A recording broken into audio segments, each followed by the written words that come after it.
Welcome to whatever this is called, the podcast where we pick apart the good, the bad, and the gloriously dumb parts of pop culture. My name is Scott, and I'm here as always with Mr. Steven Garcia. Steve, how you doing? Fantastic.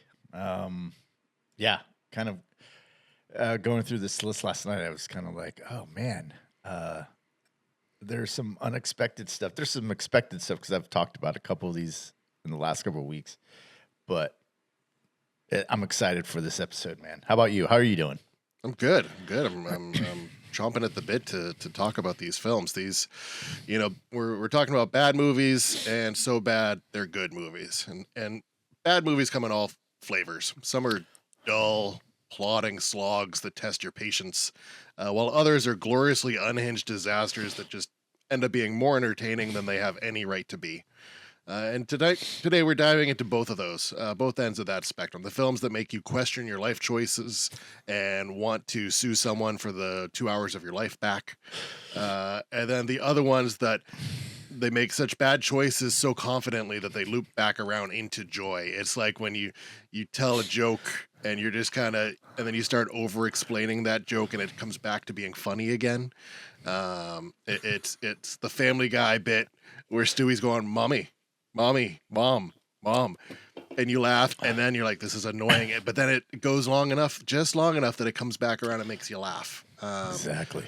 From these minimalist endurance tests to ice pun fever dreams and cotton candy carnage, we're celebrating the cinematic misfires that linger in your brain for all the wrong and occasionally right reasons.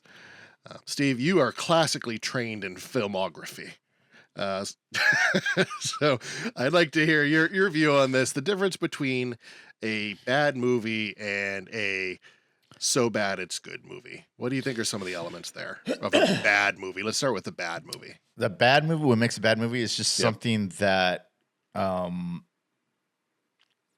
of just doesn't have that hook in you. It doesn't have, it may have for the trailers or something, it may have some stars. Oh, it's got this person. It's got that person. I'm going to go check that. Oh, it's about this subject. I'm going to go check it out. And then you get in there and it rambles. I think that's a big thing with me.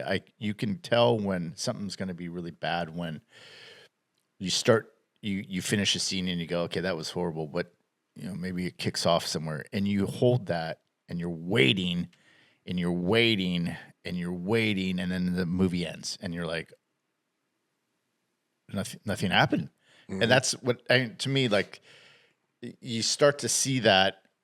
And as you see more of those types of movies, you kind of start to recognize a pattern and you're like, oh no. And you hold out because, as a movie aficionado, you want to like the movie that you go see, but sometimes they get too many cooks in the kitchen, or they're trying to appease a certain audience, or by by playing it safe. Or sometimes they play it too safe.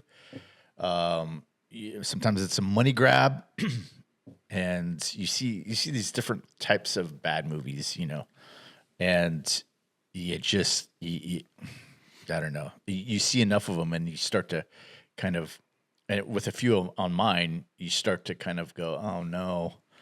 And you either sit through them and you can talk about how bad they are, or some on my list, you walk out and you just go, and some you just don't remember anything about, even though you saw the whole movie. That's it's that kind of bad. So yeah, I think that's a bad movie. Yeah.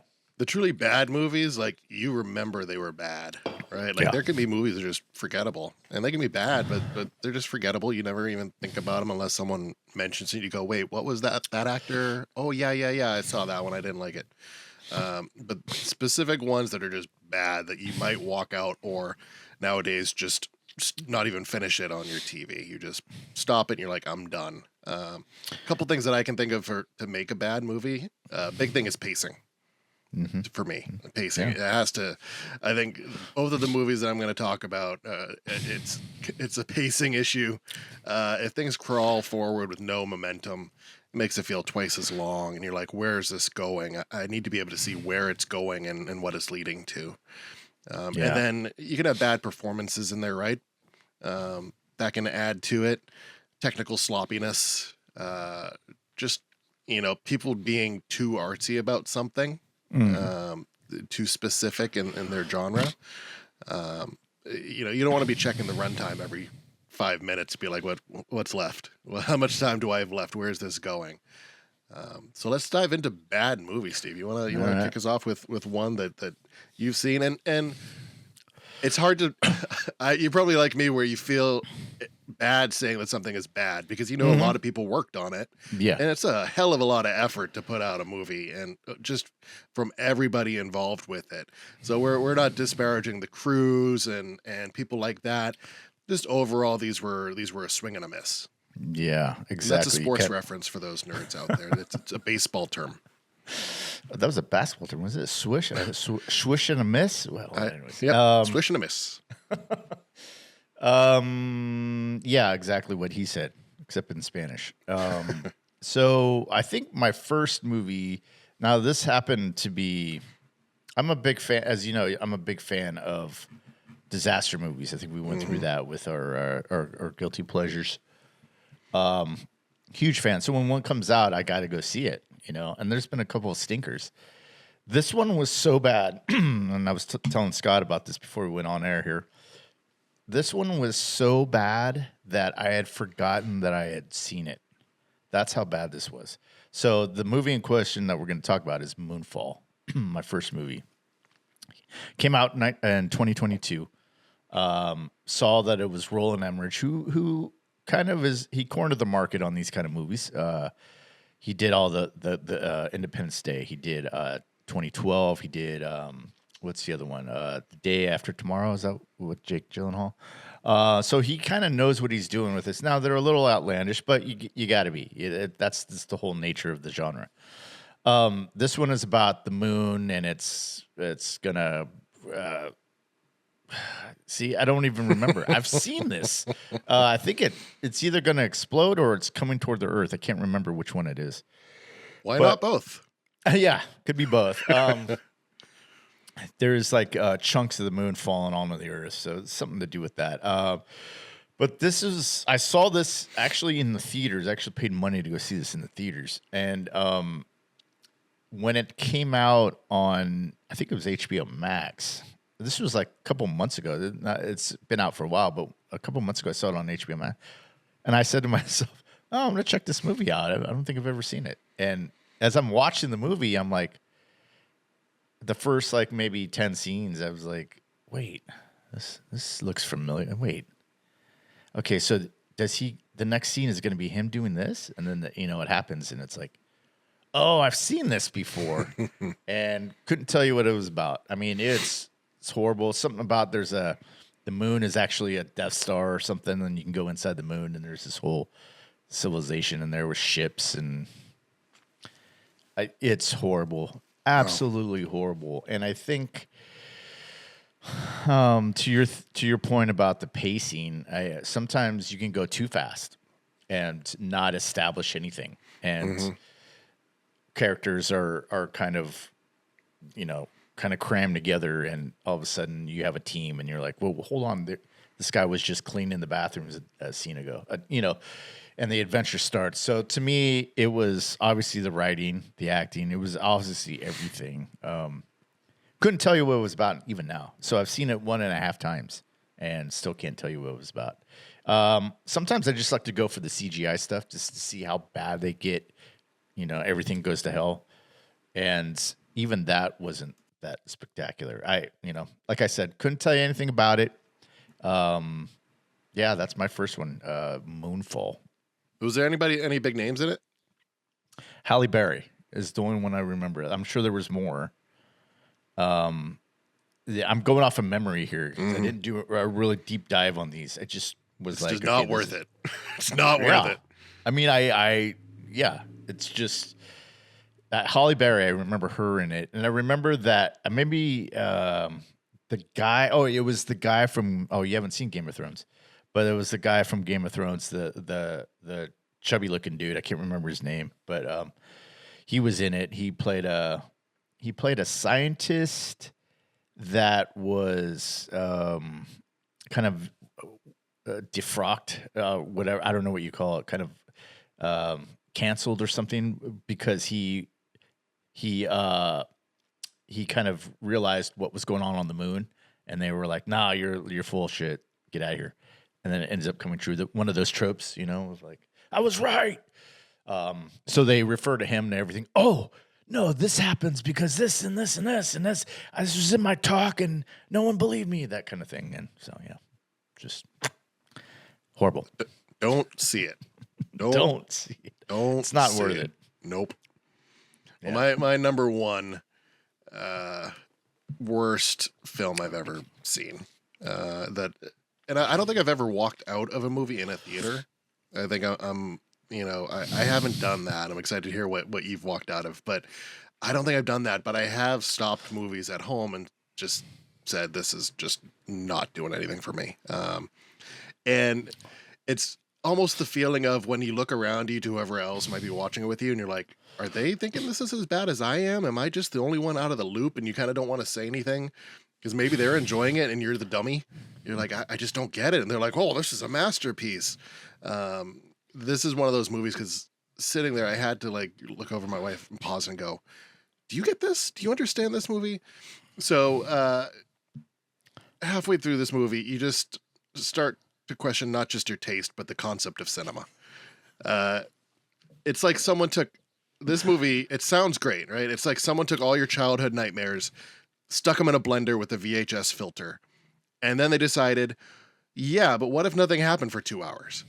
Like just didn't do anything with that blender and its mix. This movie is called Skinamarink, and it's a horror movie that came out in 2022, and it's one of those that the previews for it and the press for it, you'd see the scariest movie of the year, audience are calling it, and you'd see just the reaction of people in the theater, and they show a couple little clips in the movie, but then it's just people in the theater going, oh, huh, and night vision, and you're like, yeah. And it's one of the things where I bit into that, and I was like, okay, this is supposed to be really good. People really like it, and to be fair, some people do. There's people that say The Guardian called it the scariest movie of the year. It praised its disorienting and primal sense of fear. Okay, IndieWire described it as a cinematic nightmare, like a cursed tape you shouldn't have pressed play on. And there's a lot of Letterboxd users that treat it like a religious experience, right? One of the popular reviews on there says, I felt like a child again, terrified, powerless, alone.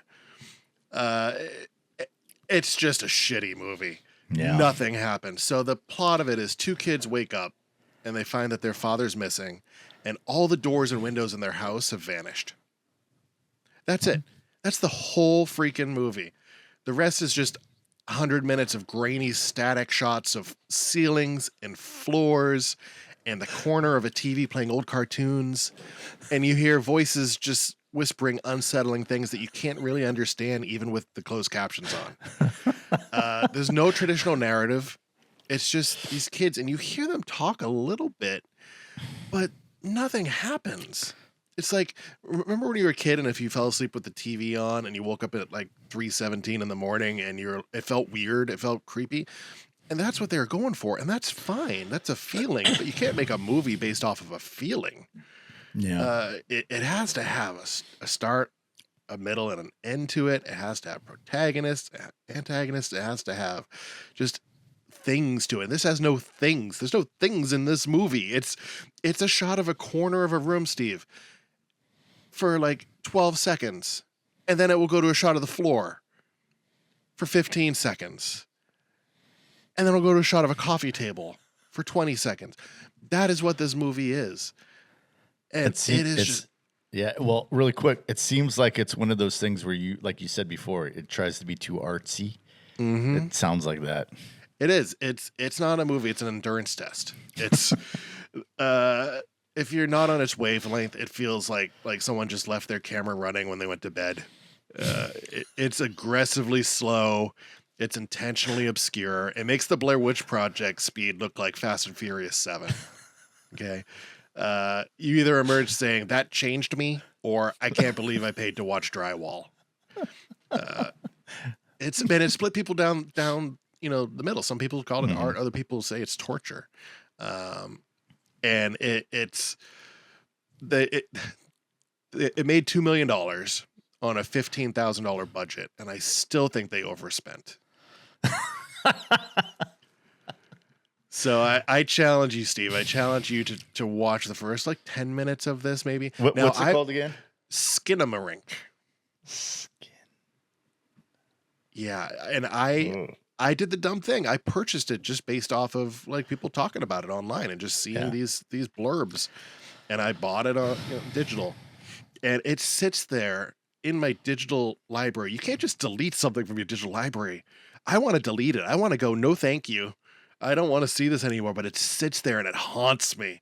That's how bad this movie is. We see it come up and I go, ugh, I don't want to see that movie ever again. So yeah, if I could, I would rip that out of my brain and just not have that there. If I could go Eternal Sunshine Mind, I'd do that just for this movie.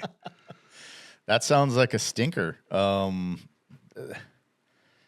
think, geez, I'm at a loss of words only because there have been so many times, like my next one that I'm going to talk about, which kind of answers a question that you posed, which was, have you ever walked out of a movie? And it's like, yeah. And it's just, I think because of the thing that you said about how much they spent making it versus how much the return was,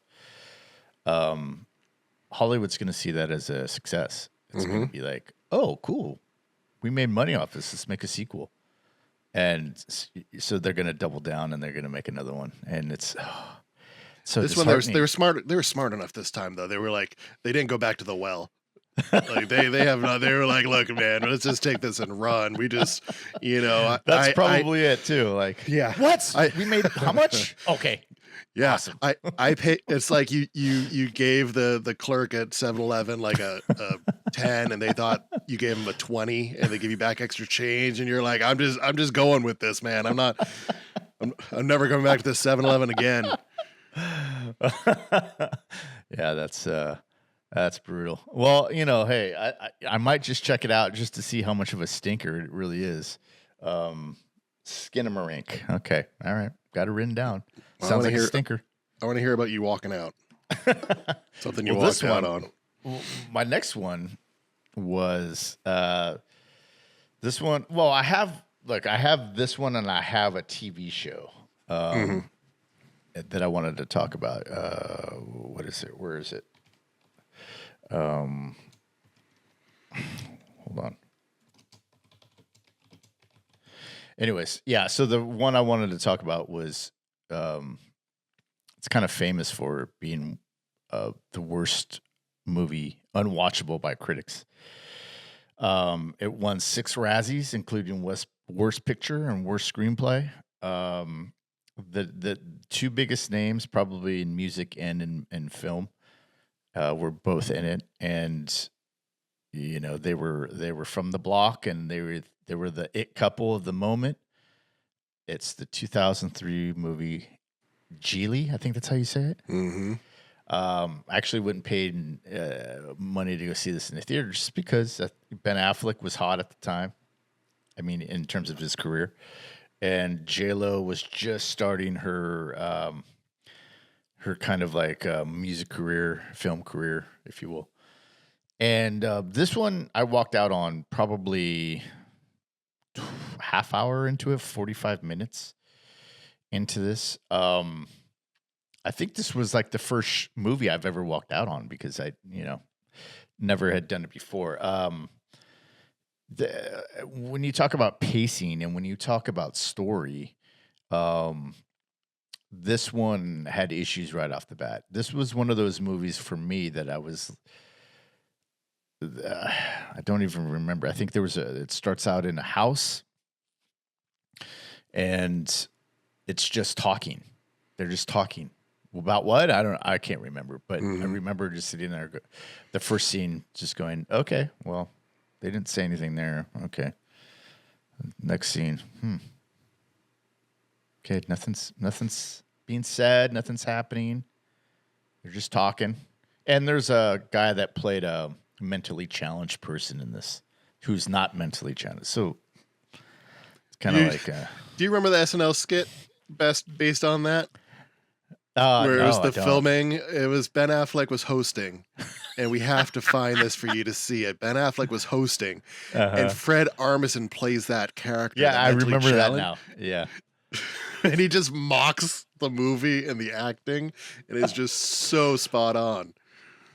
That dude went on to be in those Nicolas Cage movies of National Treasure, I think it was. I mean, it was. Look, Martin Brast, who made Midnight Run and Son of a Woman and Beverly Hills Cop, there's some pedigree there. There's some, Ben Affleck. There's J-Lo. You have these, you have all the right parts, it seems like.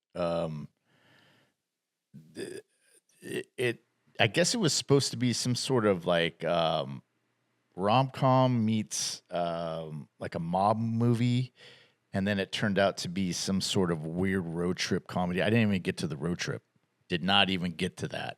So I just remember him being associated with some sort of gangsters or I cannot remember anything, but it was supposed to be a dark crime drama about a low-level mob enforcer, which I did not get from the first whatever.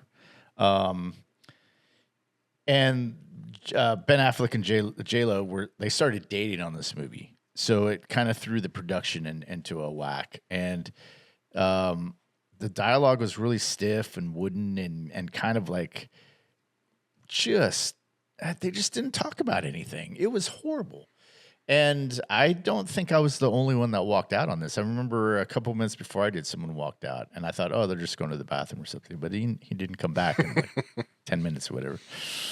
So it was just kind of one of those productions it was kind of like there's a lot of reshoots on this one. And just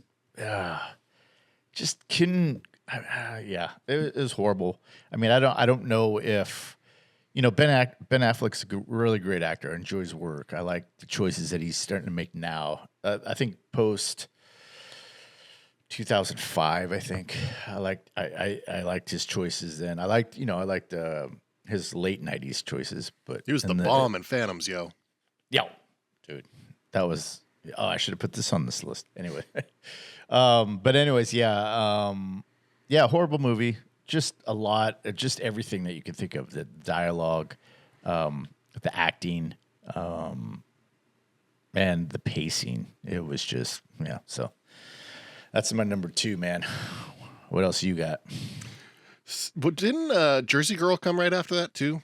Wasn't it like Gigli and then Jersey Girl? Like I never saw Jersey Girl either. Mm-hmm. So that's known by Kevin Smith fans as like the oh really of the stuff. Yeah. Oh, I didn't know that. Both of them were in that too. Yeah, and I didn't know that. I thought that was praised. Oh, okay. Yeah. So it hurts talking about these because it's just like so much potential there. For my second one, if Skinamarink was a horror movie where nothing happens, this movie is a survival drama where, get this, nothing happens. I don't know if you've ever seen this one. It's from 2002. The name of the movie is Jerry by Gus Van Sant. You just pulled up the memory, didn't it? You just remembered it. Matt Damon, Casey Affleck. This was Gus Van Sant right after success of Good Will Hunting and Finding Forrester, but it pivoted. It took a hard right turn into art house territory. And it's literally 2 people. It's Matt Damon and Casey Affleck. And you'd be like, that's great. But it's a movie about 2 guys who get lost on a hike. They're both named Jerry. And they're both named Jerry. Yeah. It's like, get this, they're both named Jerry. It's like Waiting for Godot with Sunstroke. Right? And I like Waiting for Godot. I wish I could be in New York City seeing, Bill and Ted doing it right now, because I would love that. Waiting for Godot is like I read it in college and I dug it. I was like, I like this. I like this premise of 2 people just talking and going through stuff. But in this one, there's nothing to the dialogue. There's no no pattern, start, middle, end of turmoil getting resolved. There's no musical cues, no big revelations, no cutaway montages. It's just two increasingly dehydrated dudes trudging through the desert in long, unbroken takes before Daredevil made them cool again. Right? Critics loved the long, meditative shots, some lasting several minutes. They called it hypnotic and existential, a stunning meditation on isolation. Roger Ebert gave it 3.5 out of 4 stars. He said, many will say that nothing happens in Jerry. Yeah. Many will say that nothing happens in Jerry. What happens is that we watch, we listen, and we become aware of the passage of time itself. The Village Voice called it an unbroken spell of cinematic hypnosis. But most audience reviews just are like, nothing happens for 2 hours. That's the, 5-word review of Jerry. It separates the critics from actual human beings, right? It's one of those movies where people are like, it was daring what he did there. And the average moviegoer is like, I don't see it. I don't see what happened. It's that movie where you'd expect like Matt Damon and Casey Affleck to like apologize for it if you were ever in an elevator with them. And they'd be like, I'm sorry, man. I'm sorry you went through that. The film opens with a shot of their car driving through the desert. And it's for something like 7 minutes straight. It's just by the end of that, you're looking around the room like, are you seeing this? Are you like, what's going on here? Yeah. So that's the only other movie I can think of other than Skinamarink where I just stopped it and was like, I'm done. I've seen enough. Is Jerry. I think what I did when I watched that was fast forward. I just kept fast forwarding. And you don't miss anything. Yeah. Well, when they would start talking, there's this one harrowing scene, right? The only harrowing scene when they're trying to climb up that rock to get a vantage point. Not just kidding, but I don't even remember how, I mean, they end up dying in that one, right? I think so, yeah. I can't remember because I remember seeing the ending, or maybe one of them does. I can't remember, but anyways, I know at least one of them does. Yeah, and dude, show me that screenplay. Like, how many pages is it? Is it written on like 4 napkins? I think it was probably improvised. What are we doing today, guys? Let's walk that way. Okay, let's walk that way and talk. But not about sports. Can't talk about sports. People won't get sports. Talk about something else. Well, I got to talk about this one only before we move on to the so bad it's good area of this podcast. There's a couple. I'm going to group them all together because go for it. Okay. This one just came out about 2 months ago. It's a part of a bigger franchise, and like the Terminator, it just can't get back. And it feels like they're trying to stuff the genie back into the bottle. And trying to make stuff to be as great as the first 2 movies in this thing, which I think are the best, which is Alien Earth, which came out on Hulu. As with anything, I think you brought up a good point earlier, which was you kind of want to like these things. Although I didn't really like the idea of bringing the alien to Earth, but once you bring it to Earth, I mean, it will just take over Earth really fast, I think. Anyways, so I go into this side and I want to like it and I want to support it. The visually it's okay. It's great. And, it's got a few wonky points, but not many. The thing is that they just, I think it's universally kind of agreed upon that the ending just didn't tie anything up. And after there was 8 episodes, and after the 4th one, to me, I was out. I checked out. There was a couple of characters. There's Timothy Olyphant plays a synthetic, and then this other guy, I can't remember his name. He plays a cyborg. He's a human, but he has like robotic components, like an arm that can turn into anything. And they're in the 4th or 5th episode, they kind of get in this elevator together, and they kind of are like, oh, okay, you're the new version of me. And he's like, yeah. you're outdated. And so I'm like, oh, these guys are going to clash at some point. At some point, these guys are going to fight, and it's going to be all out brutal. And they introduced a few new aliens. Like there's this, have you heard anything about it, Scott? No, I mean, I heard the first, when it started and the first few episodes are up, people were like, this is really good. This is really good. Yeah. And I was like, okay, great. I'll wait and I'll check it out when it ends. And now that people are like, it just ended poorly, I'm like, all right, I'll put my time there.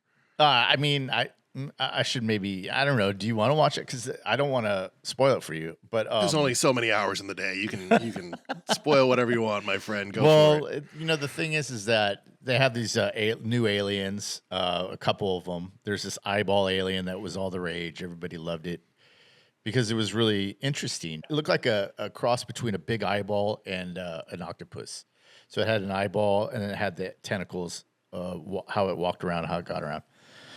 And what it would do is it would take out the person's eye and replace, and then go into their eye socket and then control their body. And so that was really interesting. It was, I was like, okay, yeah, I'd like to see what happens. Anyways, it just didn't land the ending, stick the landing, sorry. And it was disappointing because you wanted to like it, you wanted to support it.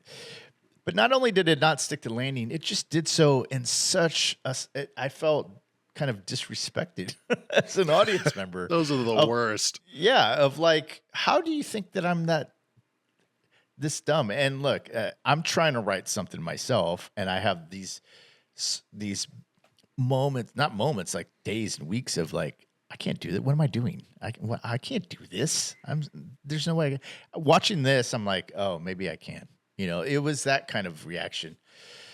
The season finale did not tie up any kind of any loose ends. There was no character development. Part of the plot is that this man kind of figured out a way to put upload people's beings into a cyborg and or a synthetic person. And so they would, at the beginning, they took these kids that were dying of these diseases that they were going to die, and they uploaded their essence or being, whatever, into these synthetics, and they were kids, and now they're these like grown-ups. So essentially, in the series, there's these grown-up looking people, but they act like kids, because they're kids in these personalities or whatever. So that was part of it. So the premise was really good. It was promising, but it just didn't. And then really quick, Salem's Lot, the remake of last year, was delayed for years. It was supposed to come out in 20 or 21, and they reshot stuff. If you know anything about Salem's Lot, they just cut so much stuff out just to make it a vampire movie. It sucked. It was horrible. The Acolyte. Same thing about the Alien Earth thing. The writing was horrible. Characters were just doing stuff that you would just be like, why are they doing that? Just like Alien Earth. Why are they doing that? That was constantly what I was saying about those two TV shows. Why are they doing that? Mm-hmm. Wait, what? What's going on here? Why is that not happening? Just so, yeah. That's my list. That's the finishing of my list. Yeah. So talking too much, but no, you're good. You're good. Well, let's dive into movies that are so bad it's good. Let's talk about in general, like what makes them. These are the disasters that somehow become fun. They're flawed, often spectacularly, but they're lively, they're quotable, deeply entertaining in spite of or because of their mistakes. One big thing I think that differentiates a bad movie from a good bad movie is space. You need breathing room, not like outer space, not Alien Earth. We're talking space from when it's released to it finding its audience. Mm-hmm. I think that's a big part of it. And some movies will just be bad and just never get there, like Skinamarink and Jerry or whatever. But I also think you need that little bit of space there. You need sincerity. Like a sincere overreach, big creative swings with no safety net. Your ambition exceeds the skill in the best way possible, right? Consistent weirdness, right? It's not just one scene that makes something weird. It's either consistent bad acting or wild dialogue or choices. Unintentional comedy gold, right? You need lines delivered with full seriousness that land like jokes. Rewatchability is a big one, and quotability. You need that quotability because before the internet, we would just pass back quotes. We've talked about that many times. That's what you would do. You'd find your friend group by who could pass back the quotes back and forth with you from the same movies. And that's what a lot of this has to do with the good, bad movies. Plus, there's usually a generational handoff. You have the people that watched it and found it originally, then passing it off to the next generation and the next generation. And oftentimes it's a cultural reframing.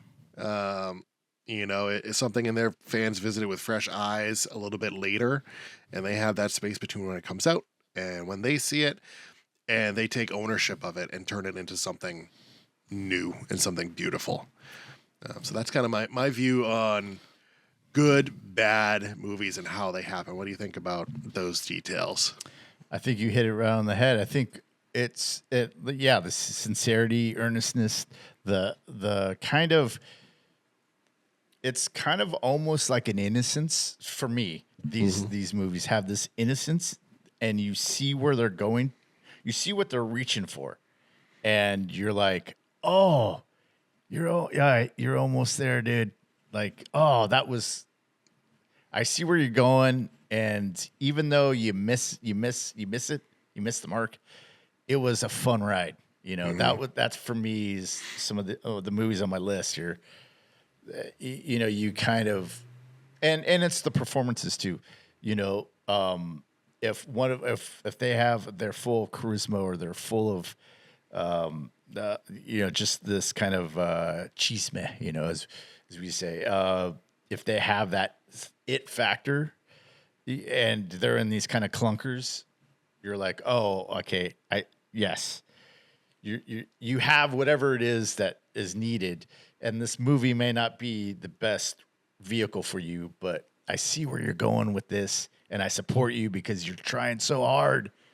And some things kind of hit, but that they don't hit like the full potential of a joke. Or, you know what I mean? Like it's, you see it and you're like, hey, I like that. That was a valiant effort, my friend. Those are the kind of things that endear me to the kind of these movies. And it also to age, I think probably plays a big part of it for me is like, I was a kid that had those aspirations of being maybe a filmmaker or being some sort of like in the business of doing that stuff. And learning early on what works and what doesn't. And as a kid, those things are you have a bigger kind of net. And as you get older, that net, that safety net or whatever, kind of gets smaller and smaller. But, that's for me, it's kind of like you see where they're going and you're like, all right, I support you, man. That's what it makes it for me. I don't know if that made any sense, but yeah.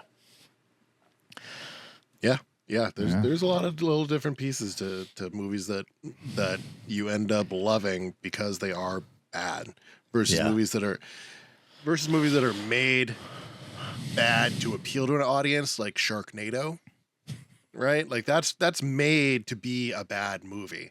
Yeah, we're talking about movies that weren't made to be a bad movie. They were made to people had a desire to put this stuff onto film and make a movie, and it just turned out that no, it's not great, but we love it because it's not great.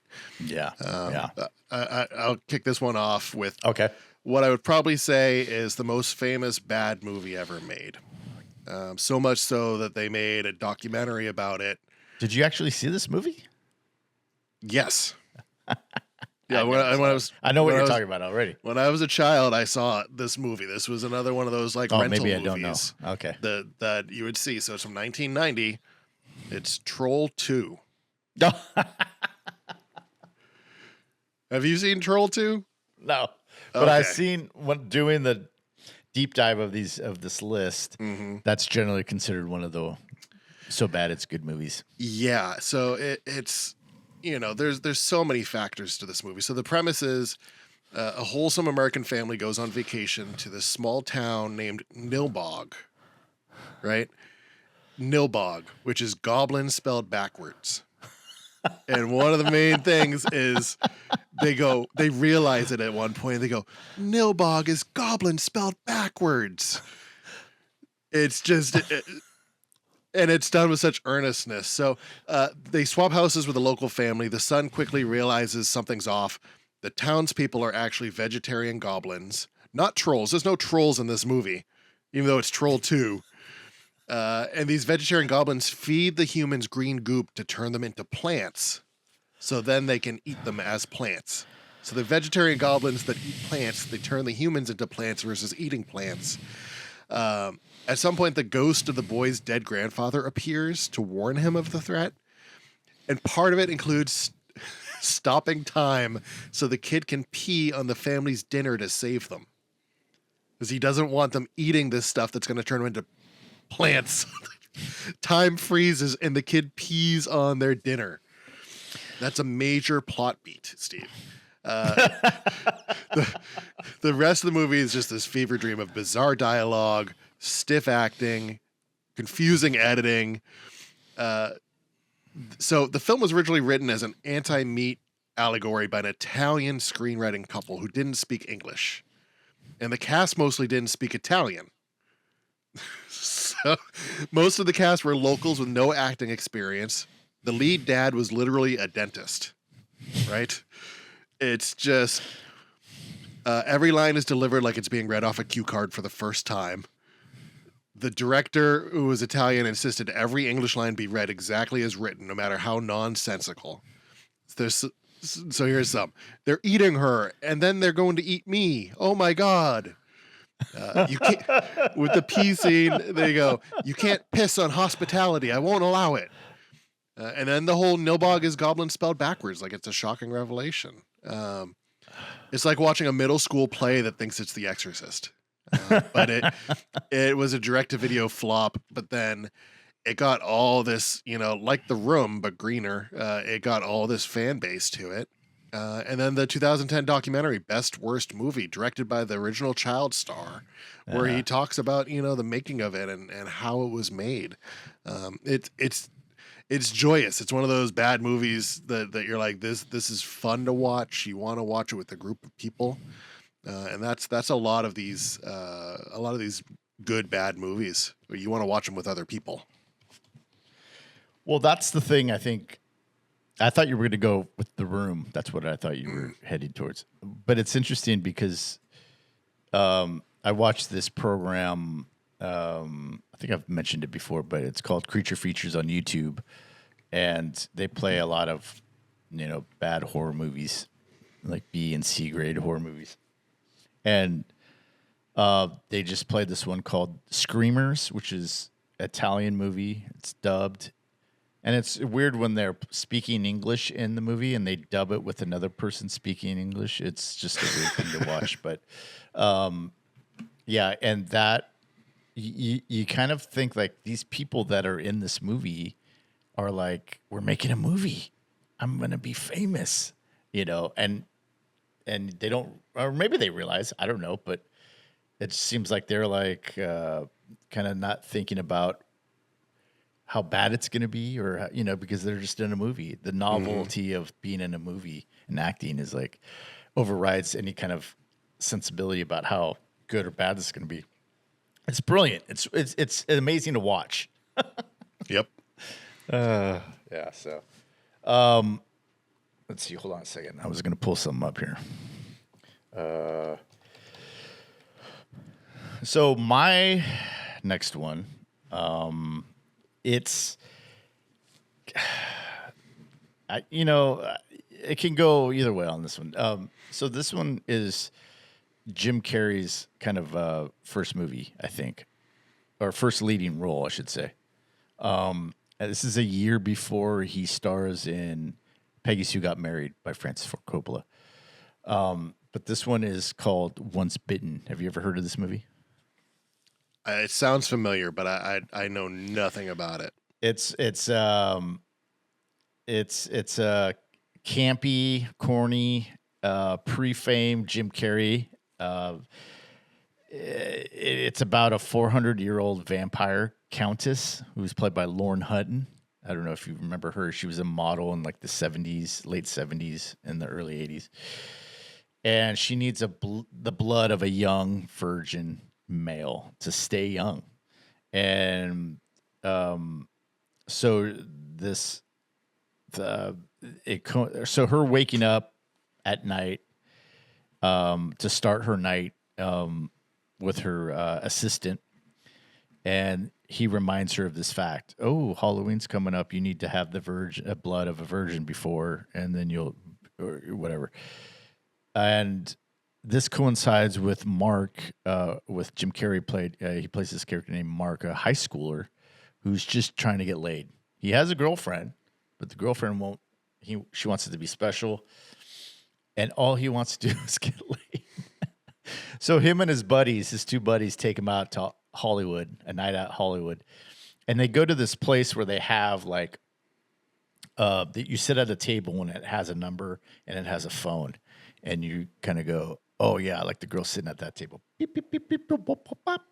Yeah. Oh yeah. Oh yeah. Okay. Yeah. So then, Lauren Hutton sees him and calls him over, and then some chaos ensues. You got to see it. It's not. Anyways, so she finds Mark, and she has to bite him 3 times, and it's just, it's part kind of teen sex comedy, part gothic horror, part MTV music video. The tone is everywhere. But like we said before, dude, the earnestness of these things. You see a pre-fame Jim Carrey. He's good. Mm-hmm. Good actor. He fits into this kind of type of role. And that's just I think that's what another part of what makes it it's so bad that it's good is that there's these individual kind of roles that you go, oh, he's elevated. I mean, everybody's doing a decent job. It's not like there's some bad acting in parts, but it's Jim Carrey is really consistent, and you can see that he can make this believable. His role, at least, to make it believable. And I think that's why I like it so much. It's funny. It's a time capsule. So like, it's funny in the sense of that was 80s funny. Mm-hmm. And yeah, it's a pretty fun movie. It's something like YouTube has it for free every couple of months. It comes on YouTube, and you could watch it for free. It's a fun romp. It's an 80s movie. Part of, like, I think what me and Toby were talking about yesterday, we did the Howling. Go check that out if next week. It's part of this 80s thing where 80s, I feel like, was just excess, of just everything. And so you had a lot of crap, but you had a lot of good stuff in there, and there was a lot of in-between stuff. This one is bad, so bad that it's good. I kind of think that it's not that bad, but it's pretty bad, but it's not like the worst thing ever, but it's fun too. So you kind of have that good mixture of both. So yeah, that's mine. I just go see it. That's why I like talking about these things with you, because we've brought up different movies, right? And it's not that we're like, oh, Steve brought this up, so I won't talk about it. I'll move on to that thing. Like, we'll bring up different things talking through these scenarios, and that's what I think is great. Yeah, because I've heard of that. I've never seen it, but when you're talking about it, I'm like, oh yeah, okay, I've heard of that Jim Carrey movie. All right, yeah. They have a good dance sequence in it too. I'm a sucker for dancers, as you'll see in my next movie. Oh yeah, that's one of your guilty pleasures. Yeah, dance movies. So I'm gonna jump into one that I know you've seen. You've seen it. It was 1997. It's loud. It's neon. It's got more ice puns than the world can handle, and it features George Clooney playing Batman like he just wandered in from a Nespresso commercial. We're talking Batman and Robin, 1997. This was almost going to be one of mine. It's okay. It's a Batman movie, right? And we went from the Michael Keaton Batman to Batman Returns, and then a few others. And this is the one that drove the nail into the coffin of that Batman timeline, of that chain of events that got us a Batman movie every year, every couple of years. This is what did it in. You've got Batman as George Clooney. You got Chris O'Donnell as Robin. They battle Mr. Freeze, who's Arnold Schwarzenegger, Poison Ivy, who's Uma Thurman, and Bane, who is a mute luchador for some reason. And as Gotham is threatened with being turned into an ice cube, you also have Batgirl, who's Alicia Silverstone, thrown in because, well, toys. The stories under all the puns, the toyetic gadgets, the glowing blacklight sets, but nobody's there for the plot. We're there for ice skates popping out of boots. We're there for bat suits with anatomically unnecessary nipples. We're there for the Bat credit card with never leave the cave without it on it. Uma Thurman chewing the scenery like it's made of fondant. You've every line from Arnold Schwarzenegger is a pun. Let's kick some ice. What killed the dinosaurs? The Ice Age. Cool party. It's like the screenwriters were paid per dad joke. Total whiplash, right? It tries to be a Saturday morning cartoon and a serious action film all at once, and it fails both. It's one of the movies where you're like, this was made just for the action figures. This is just for the action figure money, totally, and to maintain the licensing of this character. Critically demolished. Fans revolted. It froze the franchise for 8 years till Nolan came back along to reboot it. Clooney's openly apologized for it. Schwarzenegger got a massive paycheck and never looked back.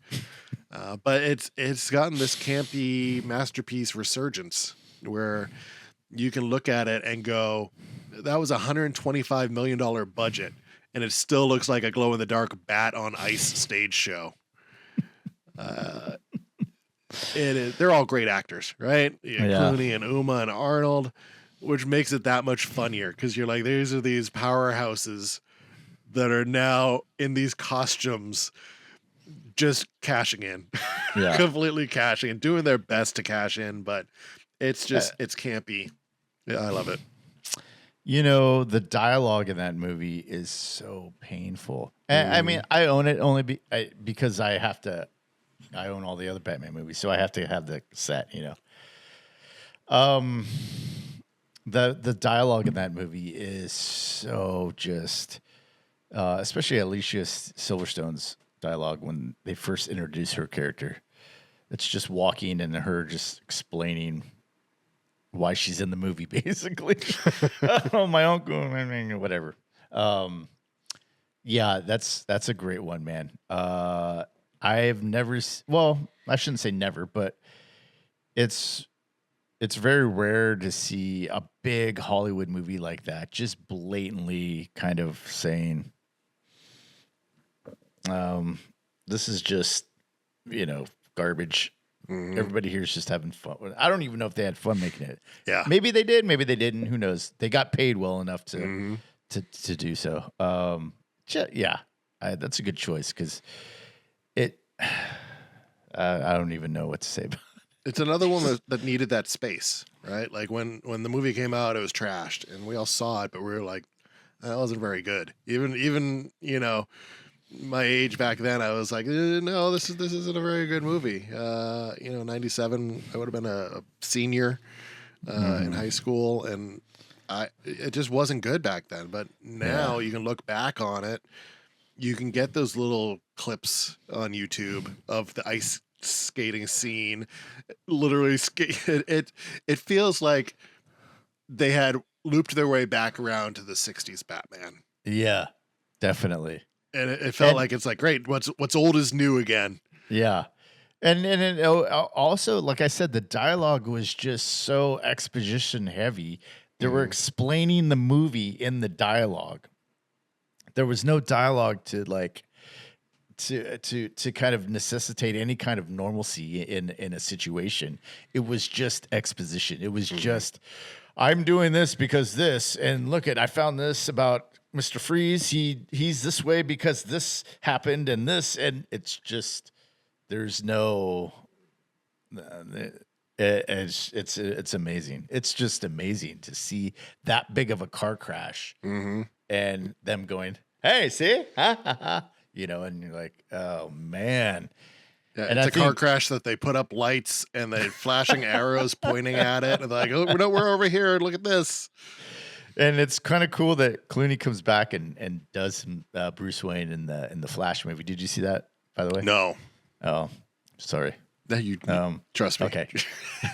You've passed the expiration date of the spoiler warnings. Yeah, he comes back at the end, like, the Flash he messes with time and alternate universes and stuff. So he goes back and fixes everything, but somehow it still comes out good. And so he's waiting. Bruce Wayne is supposed to, do something. I don't know. And he pulls up, and he's expecting Ben Affleck to come out as Bruce Wayne, and instead George Clooney comes out. He's like, Who are you?" He's like, "I'm Bruce Wayne." And it's kind of like a little wink, wink, nudge, nudge. I thought that was cool. That was the only kind of cool thing about that movie. But yeah, it's Batman and Robin, and Chris O'Donnell, I don't think ever recovered. He was a good actor. He was in Scent of a Woman. He had some other good parts too, and now he's in TV doing NCIS stuff, or CSI stuff. So, yeah, what can you do? Let's see. What was I gonna do? Let me get back to my list here. Sorry. Okay. So my next one, I guess I'll talk about this one because I alluded to it. I have another one too. But this one is plotless. It's cheesy. It's really cheesy. It has a pre-fame what's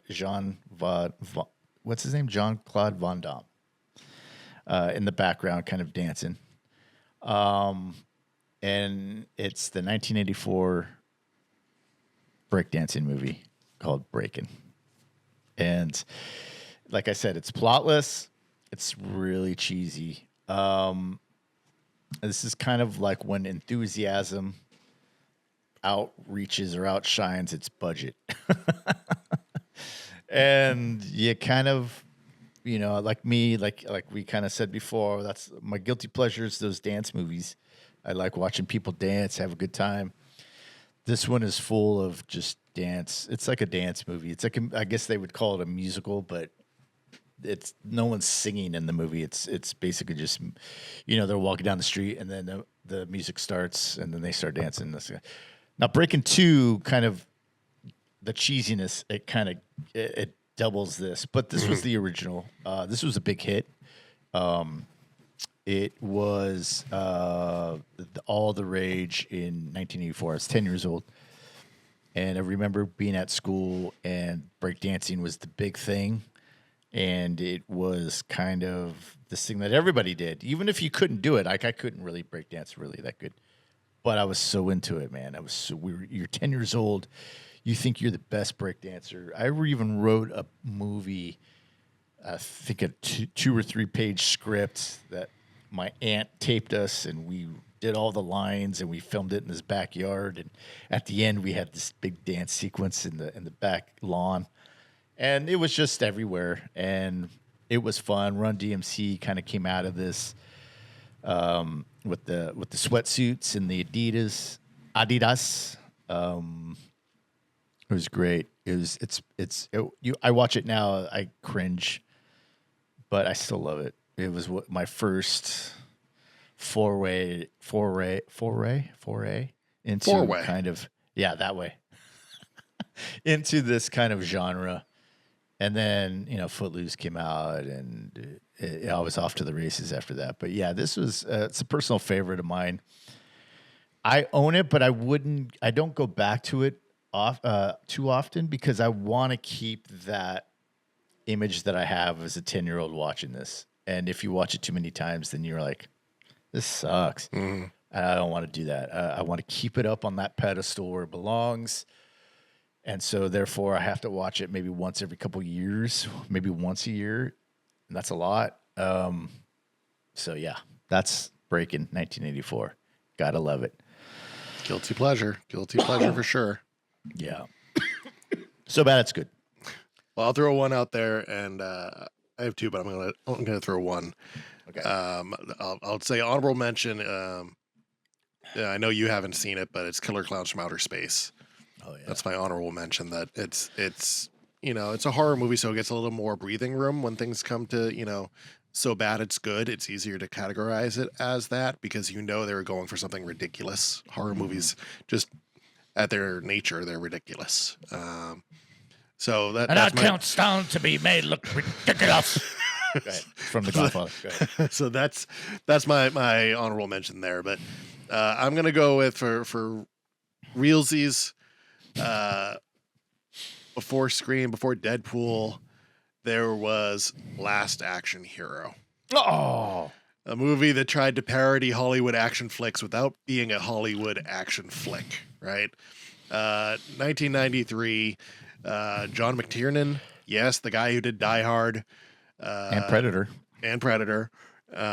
It's part meta comedy, part bombastic action movie, and part fever dream, where Arnold Schwarzenegger fights both cartoon cats and existential dread. It's messy, it's loud, it's overlong. It's wonderful in its weirdness. You've got this great plot where Danny Madigan, who's a movie obsessed New York kid, he gets a magic golden ticket and it transports him inside the latest Jack Slater action movie starring Arnold Schwarzenegger, who's ultimately playing himself, right? It's just a big caricature of himself and all the characters he's played. But inside the movie world, it's physics don't matter, cliches are law, and Danny's trying to convince Jack that he's fictional. There's a glass eye villain, Charles Dance. The real world and movie collide. The characters come into the real world and then make their rules apply in our world. There's just overconfidence there, right? It coming off of Terminator 2, everyone thought it was going to be the biggest movie ever, and they rushed it to release a week after Jurassic Park. Oops. Totally bonkers. 1 minute there's a Looney Tunes cat cop voiced by Danny DeVito. The next it's Hamlet with Uzis. It's like 3 movies crammed into one. It's parody, action, and heartwarming kid fantasy. And it's one of those this could qualify for a guilty pleasure movie of mine because even though I haven't seen it in a long time, just thinking about it makes me smile. There's ridiculous moments there. Arnold goes Hamlet, to be or not to be, and he lights a fuse and not to be. The villain over explaining things and using cliches incorrectly. It's 360 degrees would be a full loop. You turn back to the place where you started. It flopped so hard, but if you watch it now, it's like you see the gloriousness of it. You give it that space, and there's so many zingers. It's such a send up of Hollywood and action movies of the time. It's so bad it's good. Interestingly enough, I've never seen that movie. Wow. To me, at the time, I was too cool for school. Remember that mid 90s. I had a chip on my shoulder. So to me, that was just too. It was below me. And I want to see it because I think it has its place in the history of in cinema, and especially Arnold Schwarzenegger's kind of trajectory. And but that's one of the few movies I've seen. Haven't seen Raw Deal and with him. I've seen bits of Kindergarten Cop. So there's a lot of movies in his filmography that I haven't seen. So that's probably one I should see. I think you'd like Last Action Hero because it's you're a movie guy at heart, right? Yeah, and it's a movie about movies. It's Willy Wonka, meets Golden Ticket, explosions. It's a lot of fun. I'll definitely put that on the list. Actually, it's always been on the list. So this one I'm gonna do a little like you did and kind of do a old man brain. What is it? An honorable mention? Honorable mention. Jesus. I'm losing it, dude. Let me get back to my list here. Okay. So my honorable mention, I think I've mentioned this before in my guilty pleasures. So I'll just go over it real quick. Across the Tracks, 1990. It was a pre-fame Brad Pitt movie, and Ricky Schroeder play brothers from the kind of the opposites. Great movie. Earnest acting. It meets after school special kind of setting.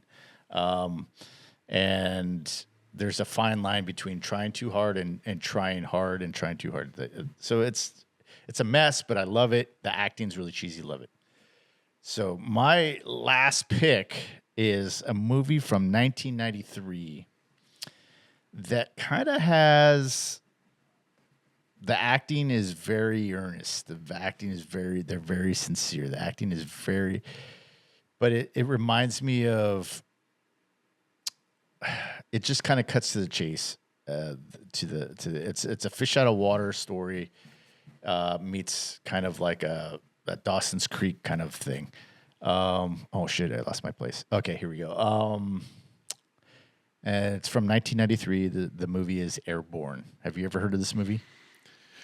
Is that the inline skating? Yes, with Seth Green. Mm-hmm. Yep. Yes, I love this movie.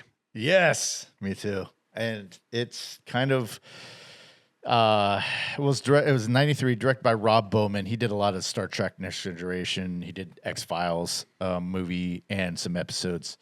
And it's a teen sports comedy, coming of age kind of thing. Has Shane McDermott, who I listened to this podcast called the Confused Breakfast podcast. And I think last year or a couple years ago, they actually had Shane McDermott on talk about this movie because they did this movie. And this was his only credit, I think. Or no. He did a lot. He did a couple other stuff too, but he quit Hollywood and now he's in real estate. I think that's his thing. Seth Green, like you said, was in it. Jack Black is in it. He plays Augie. That's his name. Edie McClurg, who's in Ferris Bueller. She's in a ton of movies. She's one of those. Oh, I know that actor. She was Planes, Trains, and Automobiles, the yes. Rental car lady. Yep. Yes, that's her. Ferris Bueller, Planes, Trains. Yes. The budget was about $2.5 to $3 million. It only made about 2.9 million, 3 million back. It was overshadowed by bigger teen comedies and action flicks. So 93. So probably Last Action Hero. Was that 93? Yep, that was 93 as well. So despite its failure, it's become a cult favorite in the aftermarket of VHS, and I think it's actually out of print in everything.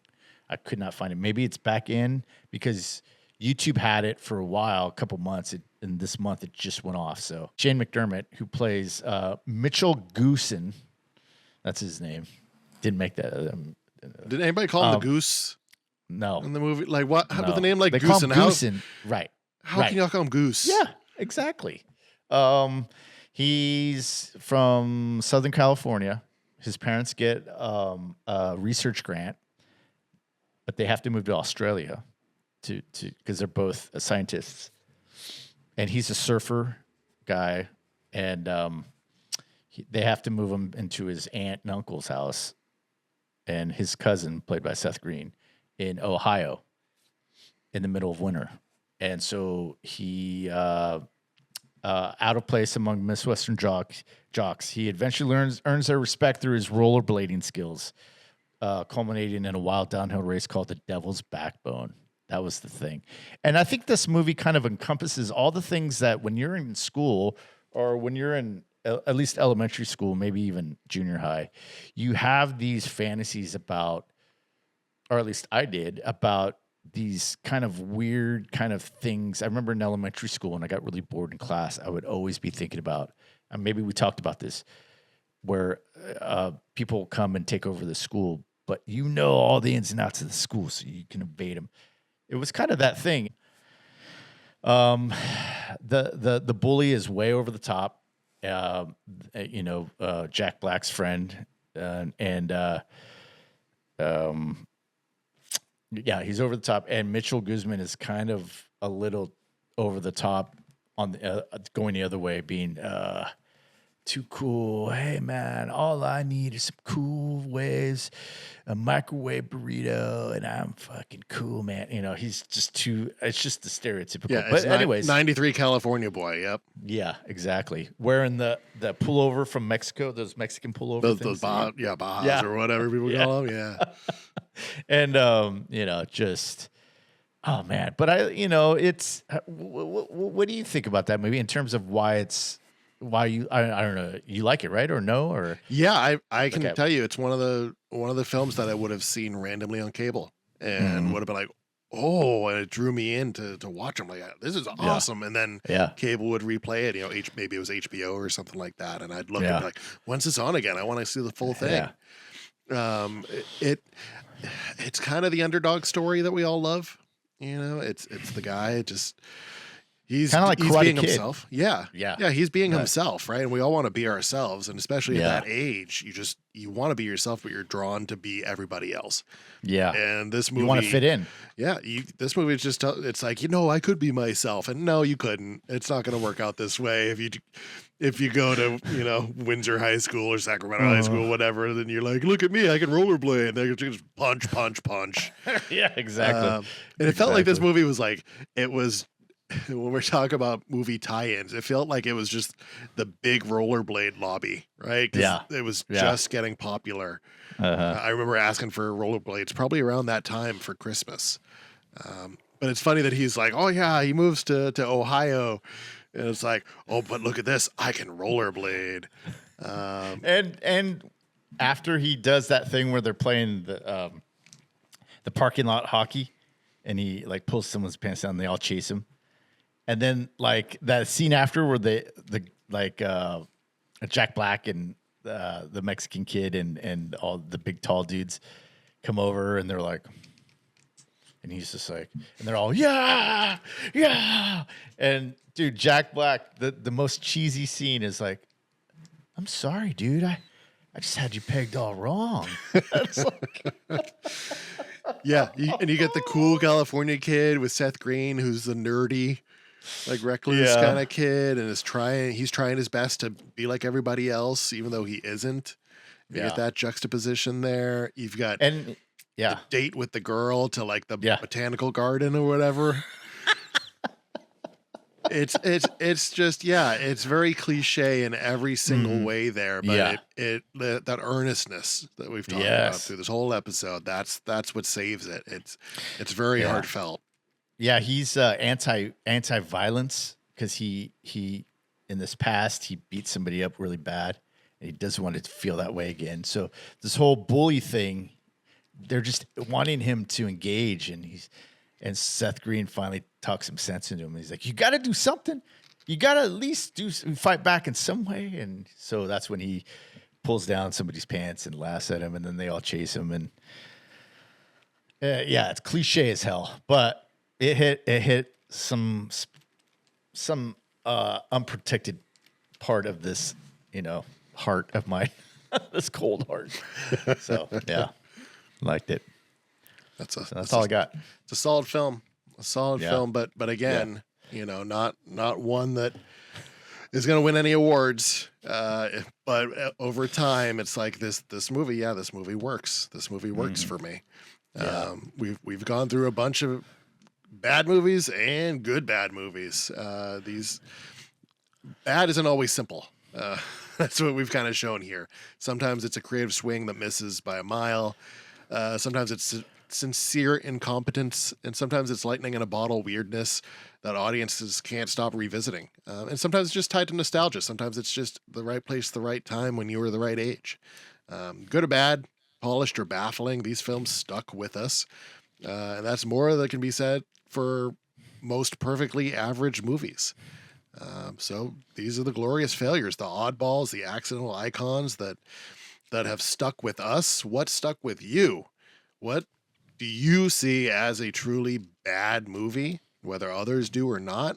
And what do you see as so bad it's good? What's your, not necessarily guilty pleasure, but looking back on it, you're like, this is not a good movie, but it's a good movie.